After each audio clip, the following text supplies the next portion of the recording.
Oui, vas-y, si tu es prêt, ça ne me dérange pas. Hein. Tu as lancé? Ok. Ben, désolé, j'ai tenté de communiquer avec celui qui est derrière la caméra. Il s'appelle Cheikh. Cheikh est celui qui m'aide dans la prise de vue. C'est un étudiant qui est maintenant en master. Voilà. En dehors de cela, il a son activité. C'est un jeune entrepreneur. Bref. Alors, en tant qu'entrepreneur, comment créer son entreprise? Comment monter sa petite entreprise?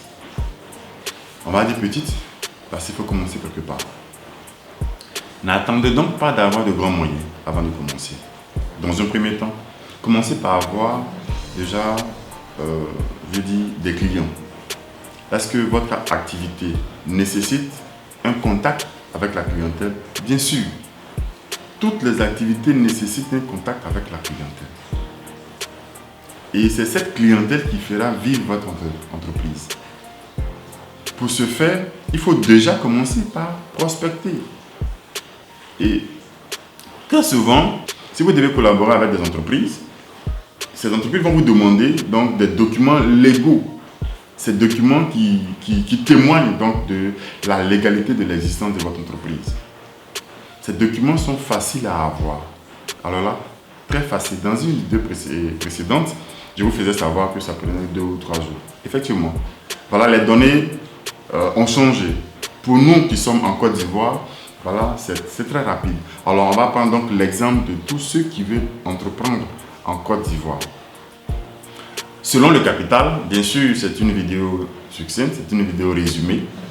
Dans une autre vidéo, nous irons beaucoup plus en profondeur dans un détail concernant les types d'entreprises, les différentes activités, donc les domaines d'activité, comment donc choisir son régime fiscal et quels sont les différents thèmes qui se présentent à nous. Enfin, tout ça, nous allons le développer dans une autre vidéo. Pour l'heure, je vais déjà vous encourager à créer votre propre entreprise. Commencez déjà par peut-être revenir plutôt plus, on va dire, pour les toutes petites entreprises, ça va juste vous prendre une cinquantaine de mille.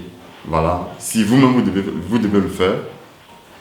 Bien sûr, si vous devez vous faire assister par un notaire, ben là, il faut donc majorer de sa prestation, puisqu'il y a un cadre maintenant qui change. Ou bien vous faire assister par un consultant, il faut majorer donc sa prestation. Parce qu'il y a la rédaction des statuts, il y a donc la déclaration, la liste des associés, il y a beaucoup de choses qui rentrent en ligne de compte. Et avant de créer cette entreprise, n'oubliez pas donc de choisir d'abord votre régime fiscal. Choisissez d'abord votre régime fiscal. Parce qu'après la création de votre entreprise, elle existe. Vous avez donc le registre de commerce, la DFE, donc la déclaration fiscale d'existence, qui dit que votre activité existe. Ce qui veut dire que le mois prochain, ou les 2 ou 3 prochains mois, vous devez commencer par payer vos impôts. Et c'est là le mal. Il ne faut pas que ce soit un mal en fait. Il ne faut pas que ce soit un mal. C'est pourquoi je vous disais dans une vidéo précédente de préparer votre entrepreneur et votre entreprise. Préparez donc l'existence de votre entreprise. Si vous avez une idée de ce que vous allez faire, vous avez une idée prévisionnelle donc du chiffre d'affaires, vous pouvez déjà déterminer le chiffre d'affaires, vous pouvez déjà déterminer votre régime fiscal. Alors, comment déterminer le régime fiscal? Ce titre fera objet d'une autre vidéo dans laquelle nous allons donner pas à pas les avantages, les inconvénients liés à chaque régime. Aussi, comment donc choisir sa forme juridique.